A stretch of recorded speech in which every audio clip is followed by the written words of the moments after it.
तर पालकमंत्री पदाच्या वादावर अजित पवारांनी सुद्धा आपली भूमिका मांडलेली आहे। पालकमंत्री पदाचा सर्वस्वी अधिकार हा मुख्यमंत्र्यांचा असतो।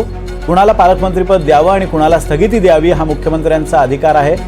एकनाथ शिंदे हे मुख्यमंत्री असताना ते निर्णय करायचे, आता फडणवीस हे मुख्यमंत्री आहेत, त्यामुळे ते दाओसवरून आल्यावर योग्य तो निर्णय घेतील असंही अजित पवार म्हणाले। तसंच तुम्ही जरी बीडचं पालकमंत्रीपद स्वीकारलं असलं तरी सुद्धा धनंजय मुंडे हेच तुमच्या आडून पालकमंत्री म्हणून काम करतील असा प्रश्न जेव्हा अजित पवारांना विचारला त्यावर तुम्ही मला किती दिवसांपासून ओळखता, अजित पवार असा वागेल असं तुम्हाला वाटतं का, असा प्रतिसवाल अजित पवारांनी केला।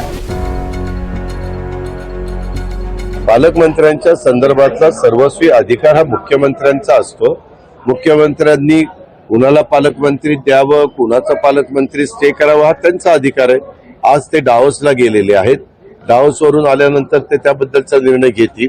तोपर्यंत ज्यांना जाहीर केलेलं होतं तेच तिथं झेंडावंदन करणार आहेत, तशा प्रकारच्या सूचना मुख्यमंत्री महोदयांनी दिलेल्या आहेत। बीडचे पालकमंत्री झाल्यानंतर आता नवीन विषय आलेला आहे की तुम्ही शॅडो पालकमंत्री हे धनंजय मुंडे असतील म्हणे, आणि त्यामुळे तुम्ही आपण अजित पवारला किती वर्ष ओळखता?